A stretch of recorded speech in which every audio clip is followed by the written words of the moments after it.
UFC 303 International Fight Week is taking place this weekend, and we've got Alex Pereira, who is definitely going to be using his bad juju, evil spirits against Jiri Prochazka.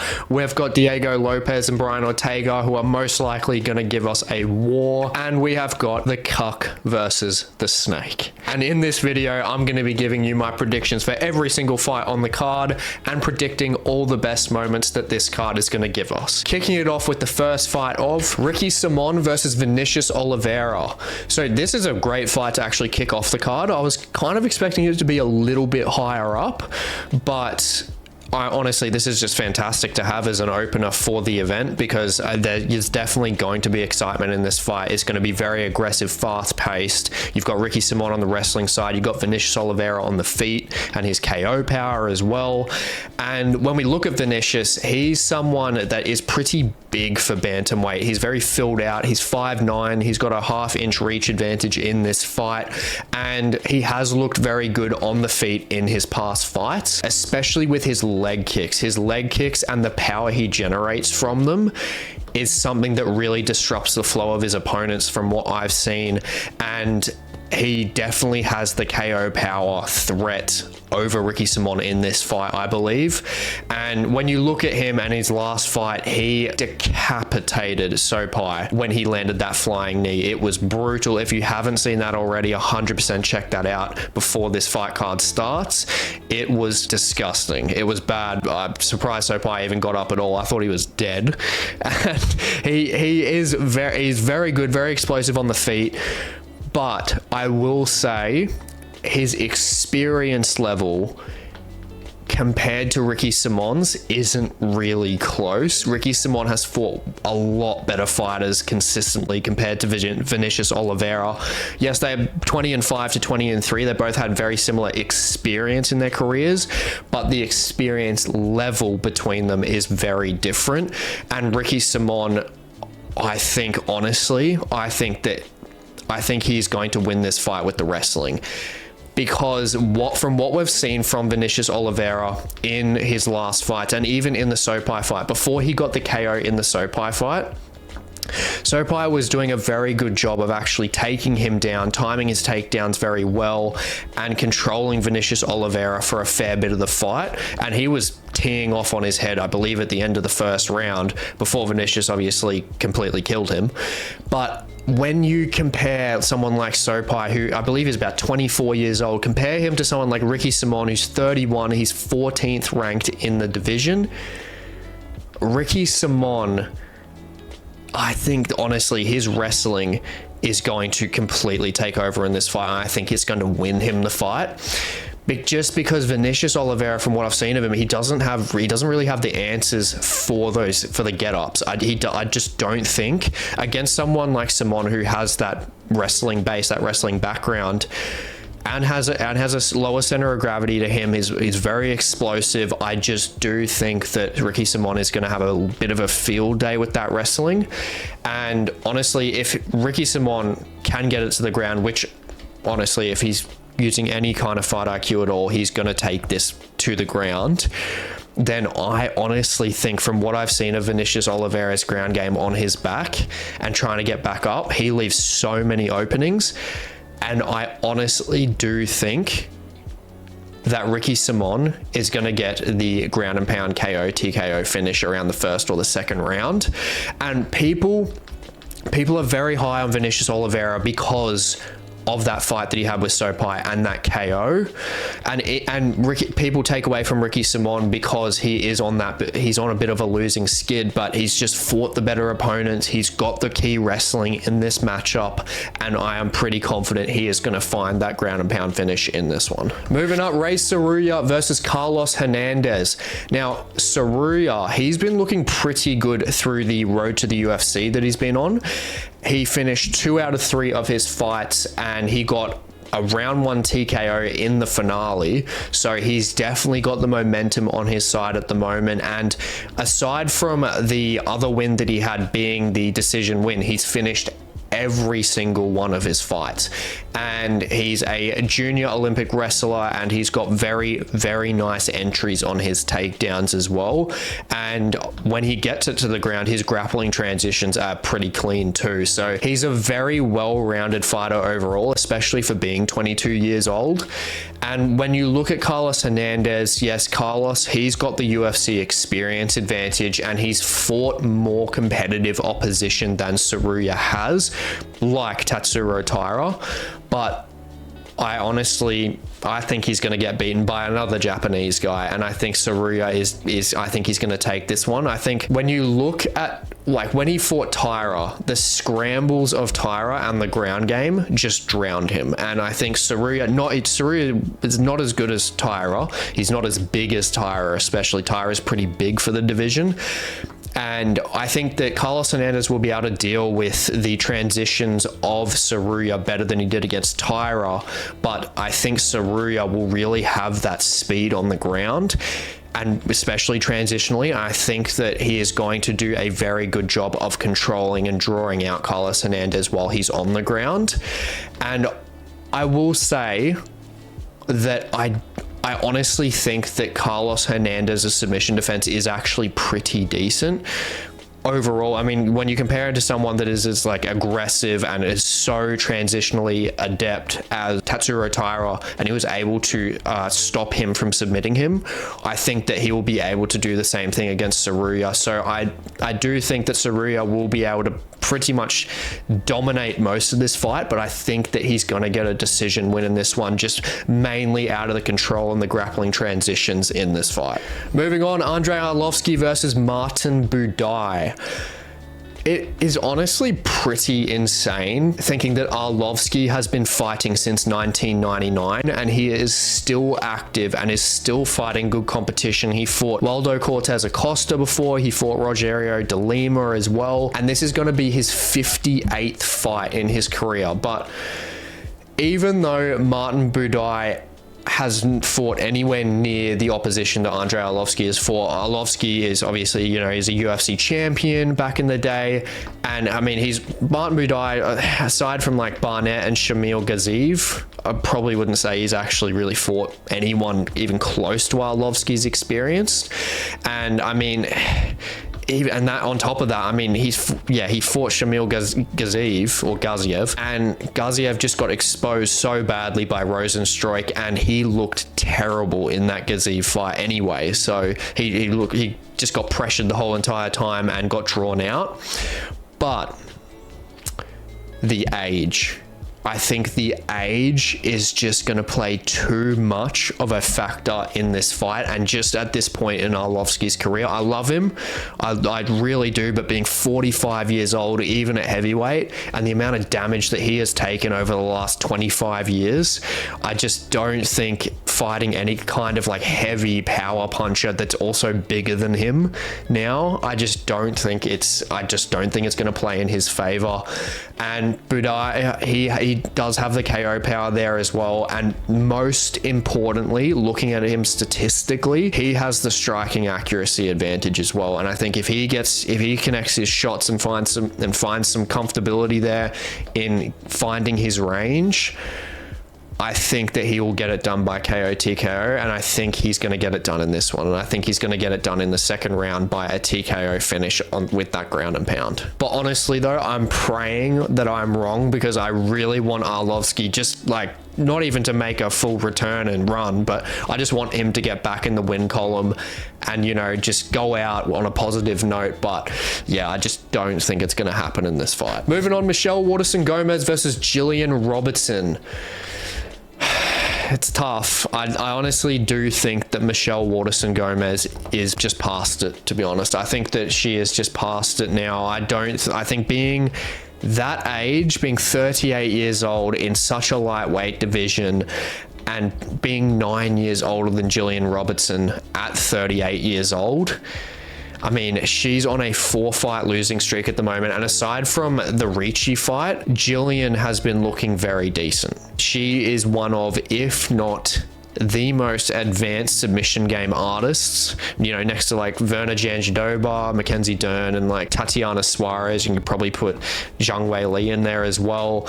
But I mean, she's on top with 7 submission wins in the UFC. And I do 100% think that's the way that she's going to get this one done.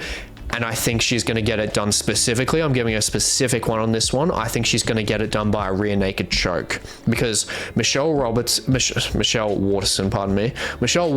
she's had 4 submission losses, with most of them being by rear naked choke, and Gillian has 7 career rear naked choke wins. So I just think that this is a recipe for a second round rear naked choke for Gillian Robertson. And moving off the early prelims into the prelims with an absolute banger, Payton Talbott versus Yanis Ghemmouri. Look, I think, first of all, I do think it is smart from Yanis Ghemmouri to drop back down to bantamweight, because that's where he's found most of his success. If you go back through his fights, he's found most of his success at bantamweight on the regional scene. But I still think he's going to get sparked. The odds are pretty insane on this fight. Minus 1600 to a plus 800 at the time that I did make up this video.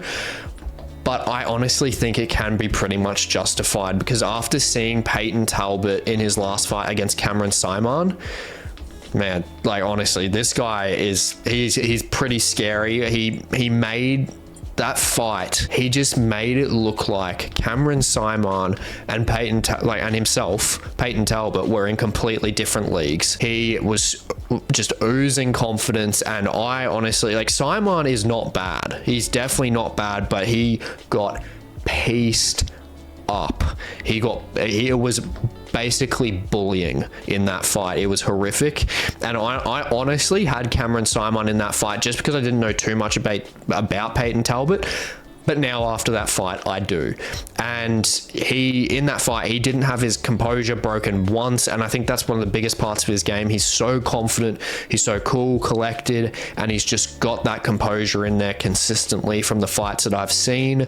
And that is 100% the reason why he is 8-0 and he hasn't been defeated yet. So yeah, I honestly, even just based off the confidence, I'm pretty confident taking Payton Talbott in this fight, and I do think that he is going to do some damage up in the rankings. The more he moves up, I think he's just going to be doing more and more damage, which I do speak more about in my Hype Trains tier list video. If you haven't checked that out already, I will leave a link to it in the description.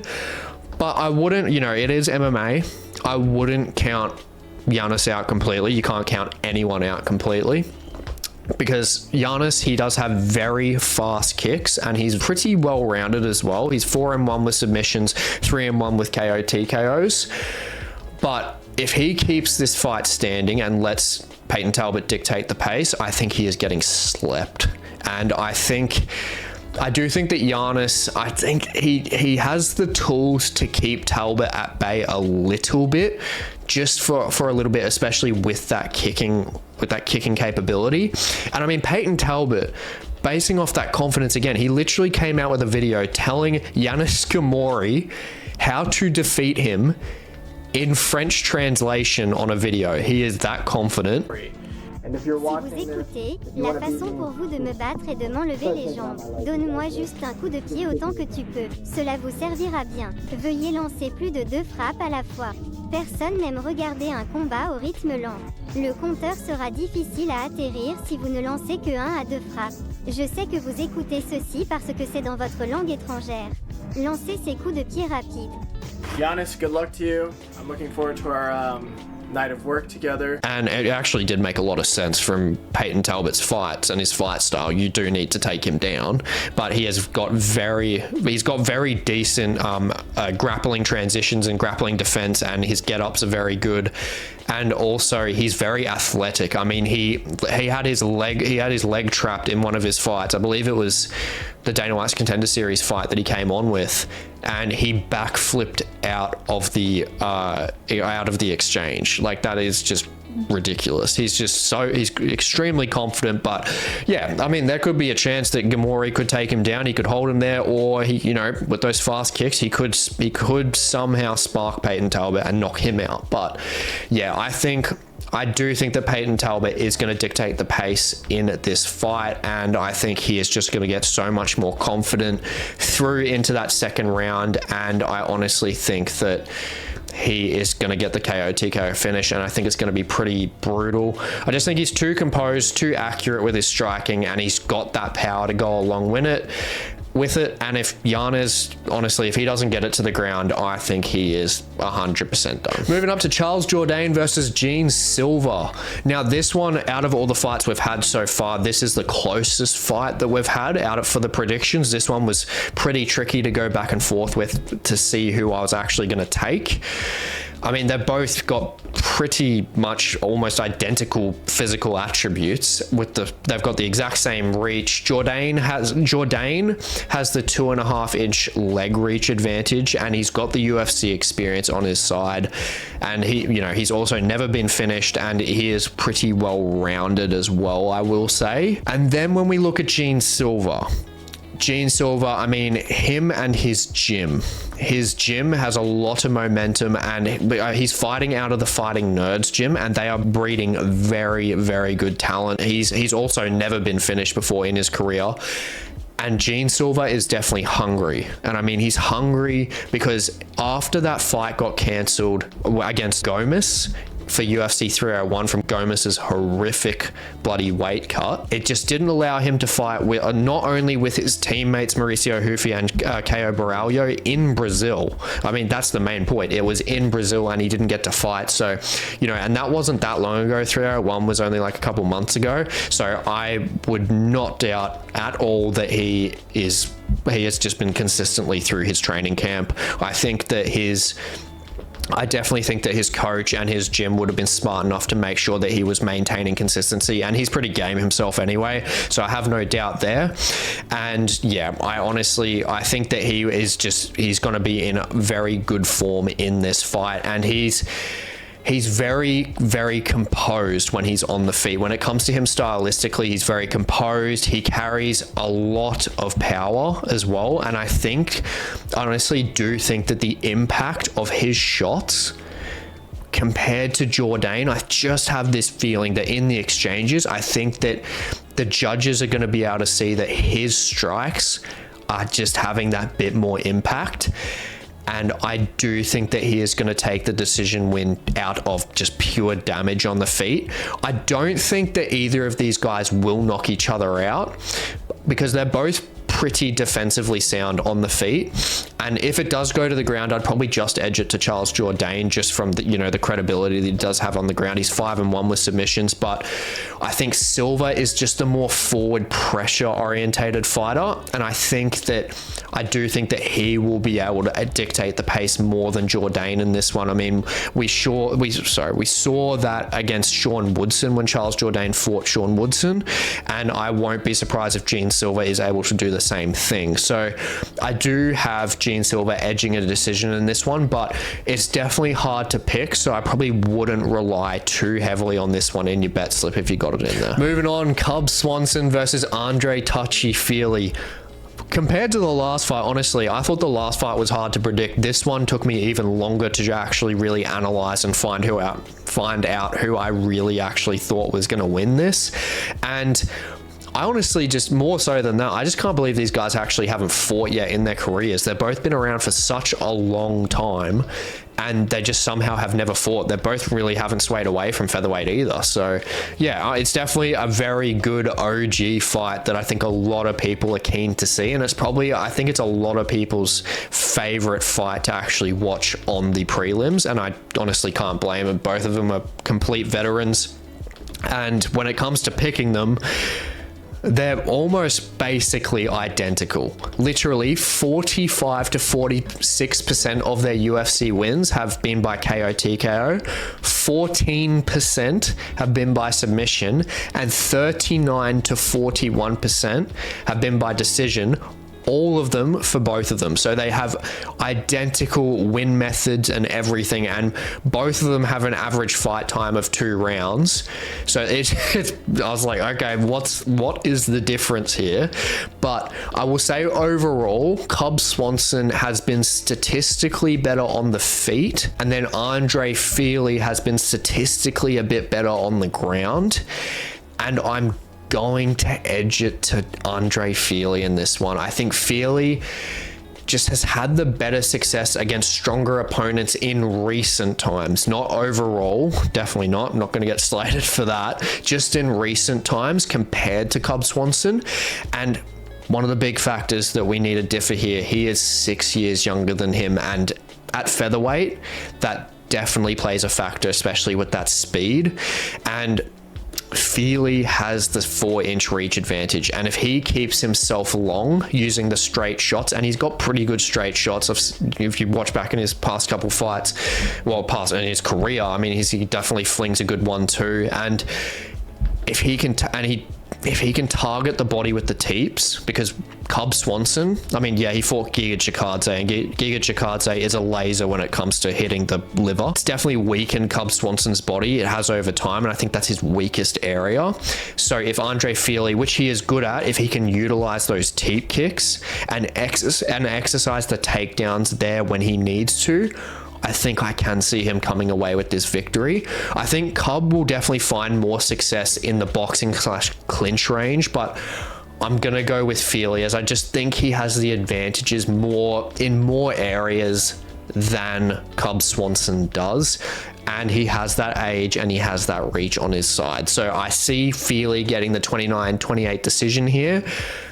I think Cub Swanson can steal the first round, but I think Fili will be able to bring it back and drag out the decision with a lot of volume there and, possibly some ground time control. But I think it'll be very close. Would not be surprised if Cub Swanson even wins.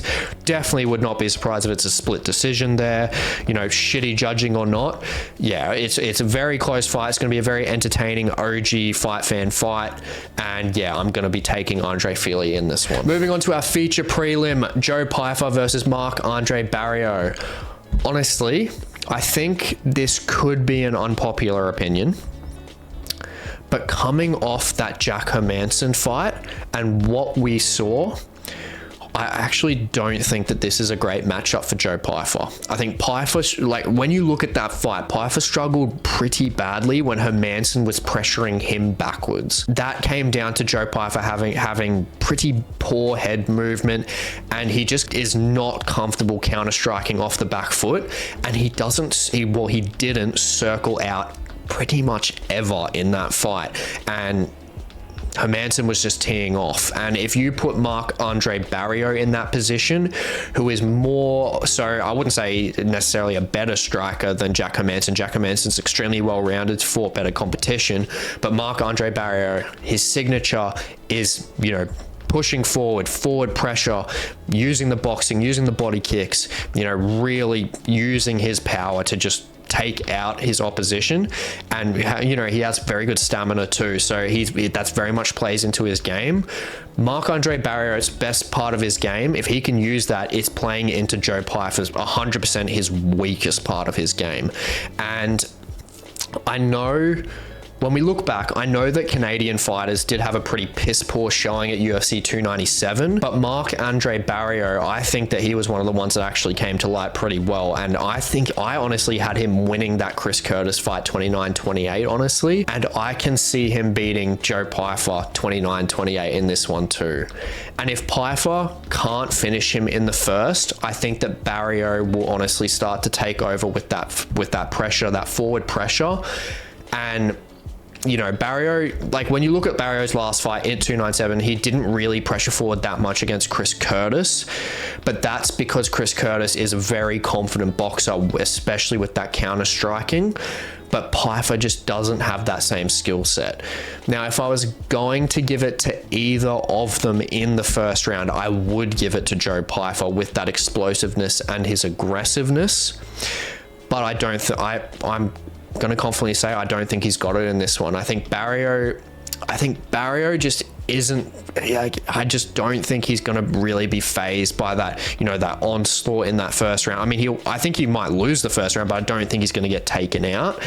And yeah, I honestly think that Barriault pressures Pyfer, lands hard shots, especially with the body kicks, and then I think when he drains Pyfer down a bit through to the third round, I think he's going to start teeing off towards the later half of the third round, and I think he will take a 29-28 decision in this one. Moving on to the main card, the Cuck versus the Snake, Ian Garry versus Michael Venom Page. Honestly, as much as I did want Ian Garry versus Colby Covington, which I do have I do talk about that a bit more in what's next for Colby Covington, which I will leave is a hot take video that I have that I'll leave in the description below as well. But I do think honestly that this fight is the next best thing. Ian Garry has looked pretty decent in the UFC so far. As much as people fucking loathe him, he has looked pretty decent, but I don't think I honestly don't think he fights to the standard that he shit talks. Like he has a gab. He definitely has a gab on him, and he's won his performances, but you know, he hasn't really been finishing a whole lot of fighters. He had a very good bounce back from Song Kanan, almost ripping his head off, to then landing a beautiful 4-piece combination and then taking Song Kanan out. But aside from that, I just don't think it's been, you know, that amazing, to be honest. And yeah, I like Ian, but it is close. I will say that. I'm not just shitting on Ian Garry. The odds are fair. It should be this close. Yeah, it's fair. But Ian Garry, I will say, when we look at him statistically and stylistically, he's very technical. He uses the teeps down the middle to manage his distance extremely well. You know, because he's got the short arm reach, but he's got the very long leg reach. But honest to God, I think MVP is going to chin him. I think MVP is going to chin him in this fight. I honestly think this is the one. Because you look at MVP and you look at him stylistically, MVP, and statistically, MVP is ridiculously accurate on the feet with his strikes. He lands over 75% of his strikes, which that is a career average. That's just not taking it from the UFC. That is a ridiculously high statistic. And he looked fantastic against Kevin Holland, who is a guy that is as lengthy as Ian Garry, but packs more natural power that MVP had to worry about. And to emphasize the point as well, MVP, he has more experience, he's unorthodox, and being that unorthodox and hitting at that clip is why he is so successful, and he has a 4.5 inch reach advantage in this fight. So if I'm Ian Garry, I'm not going to be trying to stick around on the feet too long. I think the moment Garry enters that boxing range and MVP gets his reads and finds that range himself, I think Garry is in a lot of trouble. And we know that Gary's chin has been tested, and I do not think it's the greatest by any means. He almost got slumped by Song Kanan, and if MVP is coming through with that strike success and you put him in that position, then Ian Garry is going for a snooze 100%. I no ifs, ands or buts about it. If you're putting him in that position, he's just so technically accurate. He's got the power. Yeah, I'm pretty confident on that. Now, obviously the age is on Ian Garry's side here. And I would probably, honestly, it's hard to say, but I think I would give Ian Garry the grappling advantage, even though we haven't seen it that much in the UFC, so it is hard to judge. He's only 1-0 with submissions, and he does train with Charles Oliveira as well, so, you know, there's always that boost there. But I am calling it with the wealth of experience, the unorthodox precision, and the reach advantage there. I've got Michael Venom Page getting the second round KO in this fight, and I think, honestly, I just think he's too advanced on the feet to even let Ian Garry find his range and circle for 15 minutes like he probably would. If Ian Garry can secure the takedown and get MVP on his back, I think Ian Garry could stand a good chance there. That's why I'm definitely saying that this can be closer. And Ian Garry definitely isn't a slouch on the feet. He's definitely technical. I'm not saying MVP is going to absolutely ramsack him, but I think that ground game advantage is just there for Ian Garry, so that's why I can see why it's close. But honestly, I think if Ian Garry doesn't grind him out on the ground and submit him, I think it's going to be an amazing, brutal KO for MVP. And yeah, ultimately, I think the cuck's getting chinned. Moving on to everyone's favorite fight, Bueno Silva versus Macy Chiasson. I couldn't say that with a straight face. Honestly, I'm not sure if it's just because Bueno Silva is coming off a title fight and they're just trying to push the bantamweight division again, but I just don't see it anytime soon being anywhere near what it was 10 years ago, and I don't know if it ever will be, to be honest. If you had Ronda Rousey at her peak, you had Miesha Tate up there as well, you had Juliana Pena being consistent, you had Amanda Nunes there as well, you had Holly Holm. Yeah, it's just not the same, honestly. It's really not the same anymore, but yeah, I just don't see it being anywhere near what it was. But I honestly will say, this isn't just shitting on women's MMA. I just really just do think it's the bantamweight and obviously featherweight scrap now, so it's more evident to the point for women's MMA. But I just feel like those heavier weight classes for women just pretty much almost all their fights are very lackluster, and I think that this just is going to be another one of them, to be honest. I honestly do really like strawweight and the flyweight women's fights. A lot of them, especially in the top 10, they do bring it. They bring a lot of good fights. I mean, we literally just had Amanda Lemos versus Mackenzie Dern. That was honestly one of the best fights of the night at UFC. I believe it was UFC 298. That was a fantastic fight, and they've got fighters like Lupi Godinez, who's just very boxing oriented. You've got a lot of Alexa Grasso, Shevchenko. You've got a lot of good fighters in there. Everyone loves Zhang Weili as well. So yeah, definitely those lower divisions. I actually really like a lot of the fighters there, but I just don't like bantamweight.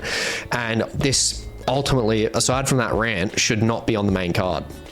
I honestly think they should have put Cub Swanson and Andrei Fili in this position instead. It just would have been way more justified as an OG fan fight. And being on International Fight Week, I just feel like that's such a missed opportunity to not put that fight on the main card instead. And yeah, I think the UFC just seriously missed the mark here. But anyway, enough of the rant. Back into the actual fight. They both come from very good gyms. Mayra's from ATT, American Top Team, and Chiasson's from Fortress MMA.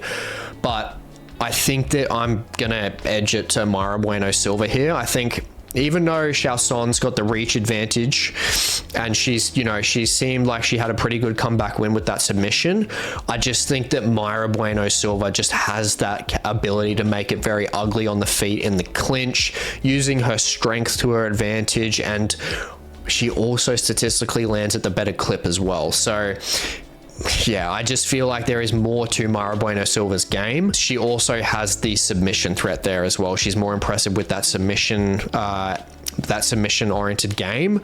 And Macy Chiasson probably has the advantage in the wrestling department specifically, but I just think there is more options there for Mayra Bueno Silva to win over Macy Chiasson. And yeah, I think that I'm going to take Mayra Bueno Silva pulling away with a decision win in this one. I think it'll be scrappy, it'll be ugly, but yeah, I just don't think it'll be that exciting overall, to be honest. Moving on to Anthony Lionheart-Smith versus Roman Dolidze. Now, this is definitely a weird one to try and predict. There's a lot of kind of weird factors to this fight. I mean, I would definitely say you're lying if you thought that this matchup was actually going to come to fruition. And it's just strange to actually compare because, you've got Roman Dolidze. He hasn't fought in light heavyweight since 2020. And this is the first time he's coming back up from middleweight. And both of these guys are very close with Eric Nixick. So I was actually very surprised to see this one actually, come to light. But I mean, great opportunity for both of them. They're both the same age. And, for Anthony Smith, fighting Roman Dolidze is probably much more preferable than fighting Carlos Olberg. And for Roman Dolidze, I mean, I feel like I feel like the fighters in middleweight I think they're just getting too quick for him, especially with him aging now. I mean, he got pieced up by Nassourdine Imavov in his last fight. So I think it's a good opportunity for both of them and a good choice by both of them to take this fight. But when we look at Roman Dolidze, obviously he hasn't fought in light heavyweight since 2020, and he fought against John Allen where he did look pretty good. He was using a very heavy wrestling base when it came to those fights in light heavyweight, and especially in that fight. And his power generates pretty well at light heavyweight from back then, and he has pretty decent counter striking in the exchanges. But bear in mind, that's a 31-year-old Roman Dolidze, and basing off his last fight, and he's now 35, he's out of his prime age range, didn't look too impressive. I don't think he did, and I honestly think that Anthony Smith has looked better than Roman Dolidze in recent times, especially against, no fight IQ Vitor Petrino, but mainly against Ryan Spann. I think that's probably his most impressive win against Ryan Spann. And if I had Roman Dolidze there and Ryan Spann, I'd be much more concerned about Ryan Spann, I think, especially with that KO power. But, Roman Dolidze does have a lot to offer, and I think that this fight should honestly be a pick'em. I think it's very close, and it's not something I'd probably want to put my bet slip or multi anywhere near, because, they're virtually identical when it comes to, their age, reach, height, pretty much everything, both same stance.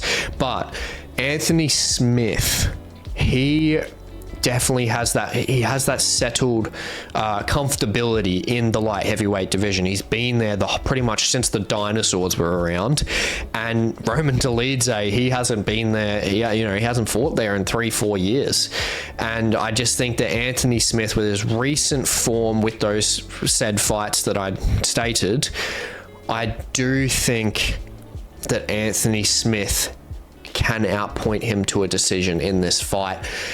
And it's mainly down to, I think that, that's being settled in the light heavyweight division. He's got the higher strike accuracy and he's got a better output than Roman Dolidze overall. And it is hard to predict. It's mainly Roman Dolidze moving up to light heavyweight randomly makes it so hard to predict. But yeah, I mean, we haven't seen him at light heavyweight since he was in his prime, and he's not in his prime anymore. So yeah, Anthony Smith being settled in the light heavyweight division and fighting those top light heavyweight fighters, I think that he can make the right adjustments to get a decision win here by outpointing Roman Dolidze on the feet. Moving on to our co-main event, Brian Ortega versus Diego Lopes. Now, with 384,682 changes to this co-main event, we finally actually have a co-main event that has lasted longer than a week, which is nice to actually see, especially from a bloody prediction point of view. It's made it a lot easier. And with this fight, honestly, I am so excited for this fight. This is the fight I'm most excited for, probably next to the Ian Garry and MVP fight. And I am pretty scared for this fight as well. I really like Brian Ortega and Diego Lopes. And it's just going to be an extremely exciting fight to watch, but it's going to be extremely sad seeing one of these guys drop back down and possibly even worse, get chinned. And I think especially for Ortega, it's a bit more scary just when it comes to that KO power threat. I think there's more of a likelihood that Diego Lopes is going to chin Brian Ortega, just because that KO power, that he's super aggressive on the feet and on the ground as well. And we'll get into the ground game in a second, but and Diego Lopes, he's got the reach advantage here. He's got 3.5-inch reach advantage, but comparing the resume of Brian Ortega to Diego Lopes's, I'm going to be taking the underdog in this fight. Definitely not comfortably, but I think Ortega will just be able to edge it on the feet when it comes especially to the strike defense. Now, yes, I know Max Holloway was literally teaching Brian Ortega how to block mid-fight, but that's against Max Holloway. Diego Lopes got the KO power threat on the feet, but he is nowhere near that technical capability of Max Holloway on the feet. And even though Diego Lopes has looked amazing, I'm just really not a fan of that striking defense. And Ortega averages a higher output on the feet. So I think with Brian Ortega's chin, like Brian Ortega has a chin, and I think his chin, I'm saying it now, it's definitely going to be controversial, but I think it's going to be able to hold up on this in this fight. But yeah, that's on the feet. Now this could 100% just all be thrown out the window when it comes to the grappling, because both of these guys are just complete wizards when it comes to the ground game. They're 20-0 with submissions, and they could honestly they could either cancel each other out, or one of them could find an opening straight away. So it makes this fight a complete betting nightmare. I'm not gonna lie, the more I go through this card and analyze it, the more of a betting nightmare this card is. But I feel like if any of these guys are gonna solidify any form of top control, I do believe it will be Brian Ortega. And this is also mainly basing off statistically Diego Lopes when it comes to his takedown offense. Statistically, it's non-existent. He doesn't shoot for takedowns at all. So if there's any chance of sneaking away with a victory, and if they're both stalemated on the feet, then I could see Brian Ortega getting a takedown, because, you know, if Brian Ortega is able to take Diego Lopes down, which I think he can, because Diego Lopes, whenever someone shoots for a takedown or gets in a clinch exchange with him, Diego Lopes loves to jump guard. And if he jumps guard and Brian Ortega takes him down and gets him on the ground and controls him and doesn't get a submission or gets offensive submission threats, that's control time for Brian Ortega. So I definitely think that looking at that, it's very hard to really just narrow down and pinpoint these things here when it comes to the breakdown. But I think that if he can't get the submission off and that plays out and they're stalemated on the feet, I can see Brian Ortega edging this with just, you know, possibly a bit more output. I would say that Lopes has the damage there, but I think Brian Ortega could edge it with the output on the feet and the control. So I'm just gonna take Ortega by a decision in this one. And moving on to the main event, Alex Pereira versus Jiri Prochazka 2. Alex Pereira, straight up, he's just gonna win by bad juju and, you know, using evil spirits against Jiri Prochazka. Anyway, thank you for watching the video. No, it's fascinating. It's just so fascinating seeing Jiri Prochazka just even talk, you know, just the shit that he says. It's very fascinating, but I think it's good. I actually really like it. It's good to spice up the UFC, just any kind of sport with characters like this. And, you know, Jiri Prochazka, he backs up the shit he says 100%. He's an absolute finishing machine. But with all the changes, I will say, like, I would have preferred the Conor McGregor versus Chandler fight, just probably because we've seen this one before. We've seen this fight before. And, you know, I honestly say that with all the changes and everything, especially with the co-main event and the main event here, I will say that it did pan out pretty well. The UFC did a very good job of cooping that all together. And, you know, it's not all for the UFC, you know, it's a fantastic job from Alex Pereira, Jiri Prochazka, Diego Lopes, Brian Ortega, and all the other changes that were made for, you know, for these guys to, you know, come through and actually fight on this card. You know, Alex Pereira was doing seminars here in Australia, and he's just jumped straight on the card. So yeah, it's big kudos for them for, you know, giving it to the fans. But yeah, honestly, I will say that when it comes to this fight, I honestly think that this is going to go the exact same way. I know that sounds kind of boring, but I have a feeling that this is going to go the exact same way, because when you look at Prochazka and his fight style, he is super effective against most opposition, but not against opponents who have high level accurate striking and that have a left hook of death. And Pereira's style, like, honestly, it just combats him so well. And, you know, obviously he got caught with that left hook in their first fight and it dropped him. And I just do think that fight was called too quickly. But with Alex Pereira getting that top control, I think he just would have finished Jiri Prochazka on the ground anyway. I mean, if he was literally in full mount against Prochazka, and I honestly think he just probably would have pounded him through the canvas. But it was called a bit too quickly from Marc Goddard. But I can't really slate Marc Goddard because, you know, I'm not him. I'm not in there. I can't see exactly what he saw. And the camera angle was dog shit when it was actually live. We couldn't actually see past Goddard. The camera was literally on Goddard's back when it got called, so we can't really see it. So I'm not really hung up about it, but I will say if Jiri doesn't utilize a heavy wrestling based offense, I just think the exact same thing is going to happen. And you know, he landed a takedown in their first fight, and he got it completely successfully, and he just needs to rely on that more. I know Jiri really gets caught up in the moment of being like, you know, like, I'm gritty, I'm going to forward pressure, I'm going to destroy you. And, you know, he did that against Alexander Rakic in his last fight, and he looked very good. But Alexander Rakic is someone who has a lot of KO power with his legs, but not on the feet. I'm sorry, like with his legs, but not with his boxing. His hands don't have a huge amount of power. His legs will decapitate, but yeah. And Jiri did, and the thing with that fight, Jiri was comfortable to forward pressure and found so much success because he cut off Rakic's kickboxing range, which disabled his leg strikes. And you can't do that with Alex Pereira because Alex Pereira has so much power in those brick shithouse hands of his. And if he doesn't switch up his style, I honestly am going to take Alex Pereira, and he's literally come out and stated that he's not switching up his style. And I mean, that could all be bullshit, but I mean, you look at Jiri Prochazka and the type of guy he is, his persona, his mannerisms, I'm actually not going to lie, I just think he's telling the truth, and I don't think he's going to switch it up that much. And with that being said, I think Alex Pereira is going to take it by KO TKO, and I think he's going to get it in the third round. Now moving on to the fight card awards, kicking it off with fight of the night, Brian Ortega versus Diego Lopes. Honestly, I am so happy that this is the co-main event.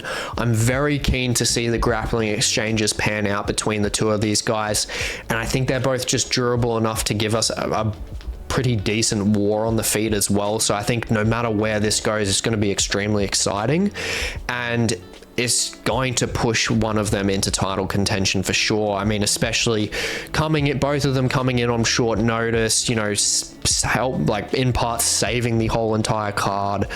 And yeah, they've both just looked fantastic. They're both fan favorites. So yeah, whoever wins this, title contention for sure. Now moving on to performance of the night, I think I'm gonna have to give it to Alex Pereira. Honestly, I seriously just do think that Alex Pereira has got this one in the bag. I do think that he will face a bit of adversity in this fight compared to the first fight, but when you do look at them stylistically, I just see Pereira taking it by a finish, and honestly, I think it's just going to be off that check hook again. I think he's going to get a left hook finish and possibly just really down for that ground and pound, and then just pound him out, and I think he's just going to separate Jiri from consciousness. And I think that's just especially going to happen if Jiri comes out the same way that he did in that first fight, and if he comes out like he did against Rakic.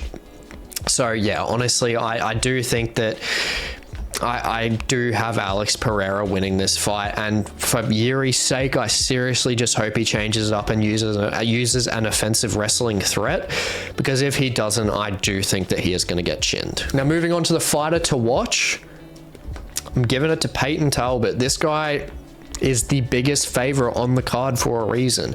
He just has a different level of confidence compared to a lot of these lower ranked guys, and I think he is going to get a pretty one-sided TKO victory against Yanis. Honestly, he's one of the biggest draws in the bantamweight and is on the rise for a reason, and he's someone that I definitely recommend you look out for moving forward. And moving on to finish of the night, look, it's really neck and neck for me which fight I'm actually most keen for between the co-main event of Brian Ortega versus Diego Lopes and the fight between MVP and Ian Garry. But out of the four, I'm confident that MVP is going to use that unorthodox, precise striking to find the mark on Ian Garry. And I think when he finds that range, I think he's just going to start teeing off, really getting his rhythm, and I think it's just going to be a brutal KO finish. And speaking of Diego Lopes, Ian Garry, Payton Talbott, just to name a few, if you haven't already, check out my tier list video on UFC's most hyped fighters, where I rank their ceilings from champion, top 5, top 10, top 15, and then derailed, to see where these fighters are at their best throughout their careers, what peak they will actually reach. So I've just got that here on the screen, and if you haven't already, please like, comment, subscribe, and I will catch you in the next one.